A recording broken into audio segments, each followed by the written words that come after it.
তিন ব্যক্তির জন্য জান্নাত হারাম। এক ব্যক্তি হলো মদখোর, নেশাখোর, গাঞ্জাখোর। এই গাঞ্জা নেশা তওবা করে না ছাড়া পর্যন্ত জীবনে কোনোদিন জান্নাত পাবে না। মরার পরে আল্লাহ তারে জান্নাত দিবে না তওবা করে যদি সে নেশা না ছাড়ি। দুই নাম্বার হলো ওয়ালাক, মা বাবারে যে সন্তান কষ্ট দেয়, মার সাথে চোখ লাঙ্গায়া কথা কয়, বাবার সাথে চোখ লাল করে কথা কয়, বাবার কলিজায় ব্যথা লাগে, বাবা কষ্ট পায় কিন্তু জবাব দেয় না। কারণ আজকে বাবার শরীর দুর্বল, বাবা জবাব দেয় না। বাবা তখন কষ্ট করে বাজান রে, একদিন তুমি ছোট্ট ছিলা, কত আবদার তুমি আমাকে করেছো, রিকশায় নিয়ে নিয়ে তোমাকে বাজারে বাজারে ঘুরছি, শহরে শহরে ঘুরছি, কত আবদার তুমি আমাকে করেছো, কোনদিন বাবা রাগ করি নাই, তোমাকে ধমক দেই নাই, রিকশা থেকে ফালায়া দেই নাই, তোমাকে আদর করে করে বুঝায় অন্যদিকে মন ঘুরায় দিছি। আজকে বাবা হয়তো একটা জিনিস তোমার কাছে চাইলাম, তুমি আমাকে ধমক দিয়ে বসলে। শীতের দিনে কমলা নিয়া বউ বাচ্চা নিয়া খাও, কমলার গ্রানটা বাবার নাকে যায় লাগে, মার নাকে যায় লাগে, অথচ মারে কমলাটা দিলা না। বুড়া মা চোখ থেকে পানিটা ফেলায় কই, মালিক জীবনে কোনোদিন নিজে আগে কমলা খাই নাই, আমার সন্তান যখন ছোট্ট ছিল তার আব্বা যখন কমলা নিয়ে আসতেন, কমলাটা সুলাইয়া সুলাইয়া আমি আমার সন্তানের মুখে আগে দিতাম। আজকে আমার সন্তান বিবি বাচ্চা নিয়ে বউ বাচ্চা নিয়ে কমলা খায়, আমি মারে একটা কমলা দিল না, কমলার গ্রানটা আমার নাকে যায় লাগলো। যদি এক ফোঁটা চোখের পানি মাটিতে পইরা যায় রে যুবক, তোমার জিন্দেগি বরবাদ, আখিরাত বরবাদ। আল্লাহর আদালতের ফাইলে গিয়ে তোমার বিরুদ্ধে মামলা জমা হয়ে যাবে। এ যুবক, এজন্য মারে বাবারে কান্দায়া তুমি রাতে ঘুমায়ো না। মায়ার নবী কই, মান আসবাহা মুতিয়ান লিল্লাহি ফি ওয়ালিদাইহি আসবাহা লাহু বাবান মাফতুহান মিনাল জান্নাহ। রাতের বেলা কোন সন্তান যদি মারে বাবারে খুশ কইরা ঘুমায়, একটু খুশ কইরা ঘুমায়, মারে একটু আনন্দ দেয়, বাবার একটু খুশি করে ঘুমায়, সকাল হওয়া মাত্রই আল্লাহ তার জন্য জান্নাতের দুইটা দরজা খুলে দেয়। ওমান আসবাহা আসিয়ান লিল্লাহি ফি ওয়ালিদাইহি আসবাহা লাহু বাবান মাফতুহান মিনান নার। আর যদি কোন সন্তান মারে বাবারে কষ্ট দিয়ে রাতে ঘুমায়, দিনে এমন কথা কইছি বাবার কলিজায় লাগছে, মারে এমন কথা কইছে মার কলিজায় লাগছে, রাতের বেলা মা ঘুমায় না, শুধু বালিশের মধ্যে মাথা রেখে চোখের পানি ধরায় কান্দে, বাবা এদিক সেদিক শুধু ছটফট করে, মা বাবারে সান্ত্বনা দেয়, বাবা মারে সান্ত্বনা দেয়। আমরা বুড়া হয়ে গেছি, আর এখন কি করব, কয়দিনই বা দুনিয়ার বাঁচবো, রাখো আর মনে কষ্ট নিও না।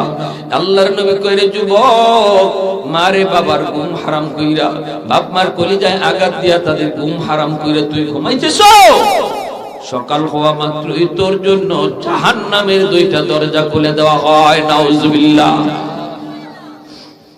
এজন্য রে যুবক, মনে রাখো বাপ মা কোনোদিন তোমার ক্ষতি চায় না, খারাপ চায় না। যদি কই ওর সাথে চইলো না, এর সাথে যাও না, কারণ তোমার বাবা জানে, তোমার মা জানে, ওর সাথে চললে তুমিও খারাপ হয়ে যাইবা। তুমি হয়তো এখন বুঝতেছো না, এক সময় বুঝবা। বাইরে বন্ধুরা জন্য বলতেছি না, যুবক যৌবনে যদি তুমি এইভাবে মানুষ চিন্না সময় পার করো, খারাপ লোকের সঙ্গ ত্যাগ করে ভালো ছেলেদের সাথে সময় দাও, আর আজান হলে মসজিদে যাও, মাসে মাসে তুমি 3 দিনের জন্য তাবলীগের সময় দাও, তাহলে আল্লাহ পাক রব্বুল আলামিন তোমার উপরে তো খুশি হয়, তোমার কম আমলে আল্লাহ খুশি হইয়া ওলির খাতায় নাম উঠায় দেয়।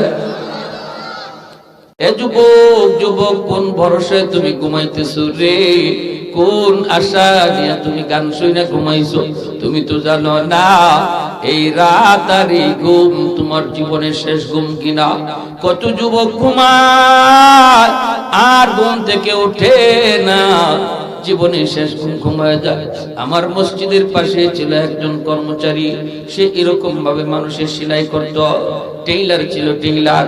ঈদের রাত মানুষজন যে ভিড় করেছে কাপড় নেওয়ার জন্য, শাটার তো বন্ধ, শাটার খুলে না, ডাকাডাকি করে শাটার খুলে না, ভিতরে গানের আওয়াজ বাজতেছে, মানুষের আওয়াজ শোনা যায় না। শাটার ভাঙলো, মানুষজন কাপড় নেওয়ার জন্য, টাটকা যুবক লাশটা মেশিনের পাশে বইরা আছে, আর সারা রাত যে গান শুনছে, গান এখনো মোবাইলে বাজতেছে। এজন্য বলি, যদি গান শোনা অবস্থায় তোমার মরণ হয়, হারাম জিনিস দেখা অবস্থায় যদি তোমার এই রাতে মরণ হয়, আল্লাহ নবী বলে লা ইয়াজনি জানি হিনা ইয়াজনি ওয়া হুয়া মুমিন। নবী কয় হারাম কাজে লিপ্ত থাকা অবস্থায় যদি কারো মরণ হয়, ওই অবস্থায় ঈমান তার সাথে থাকে না। চুরি করা অবস্থায় ঈমান সাথে থাকে না, জিনা করা অবস্থায় ঈমান সাথে থাকে না, মদ খাওয়া অবস্থায় তার ঈমান সাথে না, গান শোনা অবস্থায় তার ঈমান সাথে থাকে না। ওই অবস্থায় যদি মালাকুল মউতের সাথে তোমার আমার সাক্ষাৎ হয়, বলো দেখি ঈমান তো তোমার সাথে গেল না। মুসলমানের ঘরে জন্ম নেওয়ার পরও তোমার ঈমান সাথে গেল না রে যুবক। চোখের সামনে কত যুবক কবরে চলে গেল, লেখাপড়ার সাথে কবরে চলে গেল, খেলাধুলার সাথে কবরে শুয়ে রইল। আজকে একটু তাকাও, মানুষ তো বৃদ্ধ হওয়ার টাইম পায় না, সাদা দাড়ি সাদা চুল মানুষ আজকে পাওয়া যায় না। বের হলে শুধু যুবক আর যুবক, মুরব্বী মানুষ সমাজে আর খুঁজে পাওয়া যায় না। কারণ কি? কারণ হলো মানুষ মুরব্বী হওয়ার টাইম পায় না, গড় আয়ু মানুষের কমে গেছে। আওয়াজ দেয়া বলে ঠিক কি না? যৌবন কালেই কবরে ডাক, যৌবন কালেই কবরে ডাক চলে আসে। এজন্য কোন ভরসায়, কোন আশায় তুমি গুনার কাজে এখনো মগ্ন, যেখানে আল্লাহ পাক কুদরতি হাত নিয়ে তোমাকে ডাকতেছে, যুবক যাস না, আয় আমি আল্লাহর দিকে আয়। ইয়া আইয়ুহাল ইনসান মা গাররাকা বিরাব্বিকাল কারীম। বান্দা তোরে কোন জিনিসে তোরে আমি আল্লাহ থেকে ভুলায় দিল, কোন জিনিস তোরে ভুলায় দিল? এত মায়া করে তোরে আমি আল্লাহ বড় করলাম, মায়ের পেটে আমি তোরে খানা দিলাম, বের হওয়ার পর তোর দাঁত ছিল না, আমি আল্লাহ তোরে দাঁত দিলাম, হাত ছিল ধরবার ক্ষমতা ছিল না, আমি আল্লাহ তোরে ধরবার ক্ষমতা দিলাম, পা ছিল হাঁটবার ক্ষমতা ছিল না, আমি আল্লাহ তোরে হাঁটার ক্ষমতা দিলাম, মুখ ছিল কথা বলার শক্তি ছিল না, আমি আল্লাহ তোরে কথা বলার শক্তি দিলাম। এখন তোরে কোন জিনিসে আমি আল্লাহ থেকে ভুলায় দিল? কোন জিনিস তোরে আমি আল্লাহ থেকে ভুলায় দিল? এজন্য বলি যুবক, যৌবন কালটারে তুমি কদর করো, যৌবন কালটারে তুমি কদর করো। যৌবনে তুমি মাথায় টুপি রাখো, যৌবনে তুমি মসজিদে যাও, যৌবনে খারাপ সঙ্গীদের সঙ্গ ছেড়ে যাও, খারাপ ছেলেদের সঙ্গ ছেড়ে দিয়া দাওয়াত ও তাবলীগের সাথে জড়িত নামাজি যুবককে তোমার বন্ধু বানাও, সময় কাটাও আল্লাহওয়ালাদের সাথে, উলামায়ে কেরামের সাথে, মসজিদের ইমাম মুয়াজ্জিনের সাথে, মাদ্রাসার ছাত্র ওস্তাদদের সাথে তুমি সময় কাটাও, আল্লাহর গোলাম। দুনিয়ার জগতে যেই মানুষ যার সাথে সময় কাটায়, কিয়ামতের ময়দানে আল্লাহ পাক দুজনকে হাজির করে কয়, একজন আরেকজনের কৌতুক সে কেমন ছিল। যদি দুজন জান্নাতি হয়, দুজন যদি নামাজি হয়, একজন আরেকজনের প্রশংসা করতে থাকি।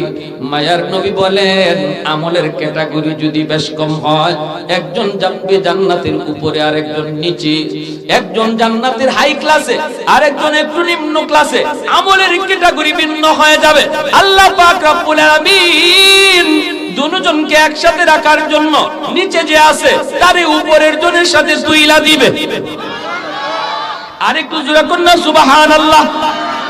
এজন্য বন্ধু যদি তোমার ভালো হয়, সে যদি জান্নাতে যায়, তোমার যদি কিছু ভুলও থাকে, আল্লাহ দুজনকে একসাথে রাখার জন্য তোমাকে তার সাথেই মিলায় দিবে। এজন্য খারাপ সাথীদের সাথে চলবা না, সঙ্গী গুণে লোহা জ্বলে বসে। যদি খারাপ ছেলের সাথে চলো, তুমি ভালো করে সন্তানও তুমি খারাপ হয়ে যাবা। ঠিক কিনা জোরে করে? ভালো করে সন্তান তুমি খারাপ হয়ে যাবা। বাবা কোনোদিন তোমার খারাপ চায় না, মা কোনোদিন তোমার খারাপ চায় না রে যুবক। সর্বদা বাপ মা সন্তানের ভালো চায়। যখনই তোমাকে কোনো আদেশ দেয়, উপদেশ দেয়, এটা তুমি অক্ষরে অক্ষরে মাইনো, এটা তুমি পালন কইরো। যদি না মানো, একদিন নিজে বুঝবা জীবনের কত বড় ভুল তুমি করছো। এখন বুঝবা না, সামনের জীবনে টের পাইবা। কারণ বাপ মা হলো তোমার জীবনের পাওয়ার হাউস। পাওয়ার হাউস থেকে যদি লাইন ওকে করা হয়, তাহলেই তো বাতি জ্বলে, ফ্যান ঘুরে। এই যে বাতি লাগাইলাম, জ্বলবে না। লাইট আমরা ফ্যান লাগাইলাম, চলবে না। যদি পাওয়ার হাউস, কারেন্টের পাওয়ার হাউস থেকে লাইন যদি ওকে করা না হয়, ঠিক তেমনি ভাবে তোমার আমার জীবনেও আল্লাহ পাক কিছু বাতি লাগাইয়া দিয়েছে। আর বলছে, বান্দারি, তোর জীবনের পাওয়ার হাউস হলো তোর বাপ মা। ওই মা বাবা থেকে জীবনের বাতির কানেকশন কইরা নেও, আমি আল্লাহ তোমার জীবনের বাতিগুলা জ্বালায়া দেব। জীবনের বাতি যদি জ্বালাইতে চাও রে গোলাপ, মা দোয়া লাগবে, বাবার দোয়া লাগবে। বাপ মার কলিজায় ব্যথা দিয়া জীবনে কোনোদিন বাতি জ্বালাইতে পারবা না। অন্ধকার অন্ধকার থেকে যাবে। হায়াতের ভিতরে বরকত পাবা না, মালের ভিতরে বরকত পাবা না, রুজির মধ্যে বরকত পাবা না, সন্তানকে আদর্শ সন্তান বানাইতে পারবা না যদি বাপ মার কলিজায় তুমি ব্যথা দেয়া থাকো, ব্যথা দেয়া থাকো। যুবক, আজকাল সমাজের মধ্যে এমন বহু বাপ মা কান্নাকাটি করে আমাদের কাছে এরকম দোয়া চায়, হুজুর একটু দোয়া কইরেন, হুজুর একটু দোয়া কইরেন। ছেলেটা আমার কথা শুনে না, আমাকে বকাবকি করে। কত মার ছেলে হাত পর্যন্ত উঠে দেয়। এ নালায়েক যুবক, তুমি তো জানো না তোমার জীবনটা কেমনে তুমি নিজের হাতে অন্ধকার বানাইতেছো, নিজের পায়ে নিজে কুড়াল মারতেছো। আল্লাহ সব সইতে পারে, কিন্তু বাপ মার চোখের পানি আল্লাহ বরদাস্ত করতে পারে না। আল্লাহ পাকের রহমত, আল্লাহ পাকের আদালতের ফাইলে গিয়া মা বাবার চোখের পানির ফোঁটা জমা হয়, আদালতের ফাইলে জমা হয়ে যায়। কোন সন্তান বাপ মার মামলা থাকলে জান্নাত পাবে না, কোন সন্তান বাপ মার মামলা থাকলে জান্নাত পাবে না, জান্নাত পাবে না। নবী বলেন, সালাসাতুন قد حرم الله عليهم الجنة مدمن الخمر والعاق والديوث الذي يقر في أهله